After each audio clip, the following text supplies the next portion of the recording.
कई लोग नवमी पूजते हैं, कई लोग दसवीं। तो आप कह रहे हैं कि अगर 9 दिन आप व्रत रख रहे हैं तो 9वें दिन तक व्रत रखने के बाद 10वीं को आप पूजिए। बिल्कुल। अगर आप 9 दिन का व्रत रखते हैं तो पूरी 9 रातें बीत जाने दीजिए, तब आप दशमी को अपने व्रत का समापन या दान वगैरह जो करना है वो करेंगे। जी। बहुत सारे लोग होते हैं जो पहली और अष्टमी को व्रत रखते हैं। बिल्कुल। तो अगर आप पहली और अष्टमी को व्रत रखते हैं तब आप इसका समापन नवमी को करेंगे। आपको जो भी दान पुण्य वगैरह करना है तब ऐसी स्थिति में नवमी को करना बेहतर होगा। और हमारे भगवान कितने सुगम है। आपने कहा ना कि मानसिक रूप से अर्पित कर दीजिए तो भी वो माना जाएगा। अगर मानसिक रूप से आप अर्पित करते हैं, फूल भोग जो भी आप मन में सोचें। देखिए, शास्त्र कहता है कि वास्तविक रूप से अर्पित करने की तुलना में मानसिक पूजा ज्यादा प्रभावशाली होती है। जी। क्योंकि जब आप मानसिक रूप से फूल बना करके अर्पित करेंगे तो इतना आसान नहीं है कि आपको मानसिक रूप से फूल तुरंत बन जाए। जी। उसमें समय लगेगा और आपका मन पूरी तरह से पूजा में इन्वॉल्व होगा, क्योंकि आपका मन चीजों को बनाने में लगा हुआ है। जी।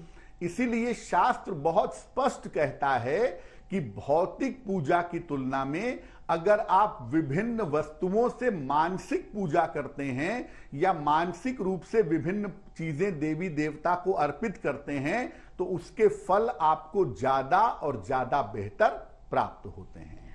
साथ ही अब हम हवन के बारे में भी जानना चाहेंगे। आपने शुरुआत में कहा कि क्योंकि नवमी है तो हवन का बड़ा अच्छा विधान है, वो कैसे हमें करना चाहिए? देखिए, नवरात्रि पर जब आप हवन करेंगे नवमी पर तो नवरात्रि आपकी संपूर्ण हो जाएगी। वैसे तो देखिए शशि, बहुत सारे लोग ऐसे भी हैं जो सप्ताह में या नवरात्रि में रोज हवन करते हैं। तो रोज करते हैं तो कोई हर्ज नहीं है, वो अष्टमी को भी करें, नवमी को भी करें, जैसे चाहते हैं वैसे करें। लेकिन अगर स्पेसिफिक बात करें कि आपको नवमी पर हवन करना है तो हवन दिन में होगा, हवन मध्यरात्रि में नहीं होगा। मध्यरात्रि में केवल महानवमी की पूजा होगी और हवन के लिए आप हवन कुंड में लकड़ी जलाएं। आम की लकड़ी सबसे ज्यादा बढ़िया मानी जाती है, वो आप जलाएं। पहले 5 बार उसमें घी डालें, पहले 5 बार घी की आहुति देंगे और फिर 108 बार हवन सामग्री से आहुति देंगे। और उस समय आप बहुत सारे मंत्रों का प्रयोग कर सकते हैं। ओम दुंग दुर्गाय स्वाहा, ओम ऐं ह्रीं क्लीं चामुंडाय विच्चे स्वाहा, या गायत्री मंत्र पढ़ के गायत्री मंत्र से भी आप आहुति दे सकते हैं।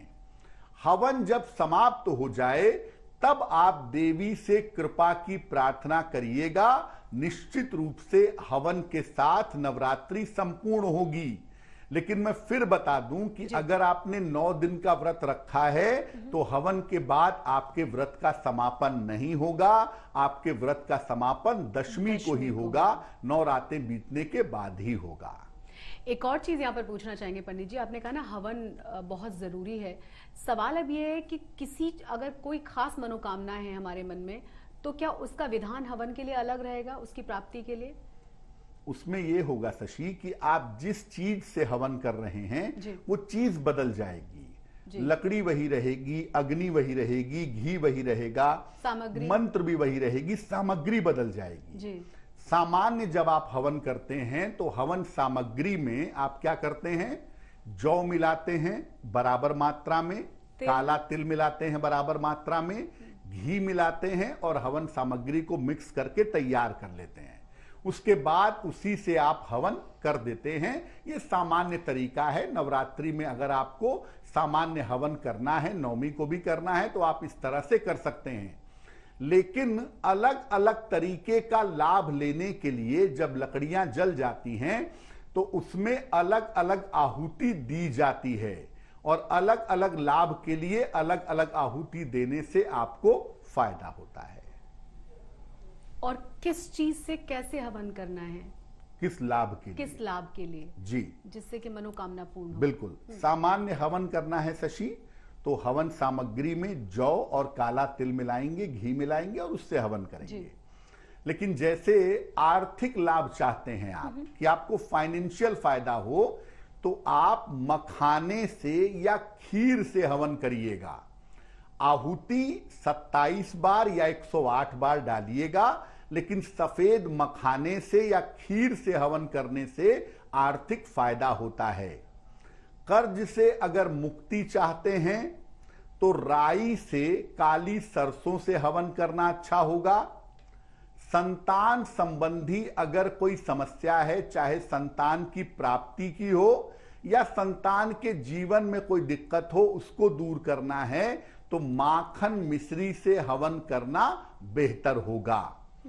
अगर आप ग्रह शांति चाहते हैं, किसी ग्रह की विशेष समस्या आपको परेशान कर रही है, तो काले तिल से हवन करना आपके लिए बेहतर होगा। सबका कल्याण चाहते हैं, मेरा भी कल्याण हो, दुनिया का भी कल्याण हो, परिवार का भी मंगल हो, तो काले तिल, जौ और हवन सामग्री मिला करके इस मिक्सचर से आप हवन करिएगा, आपके लिए बहुत शुभ रहेगा।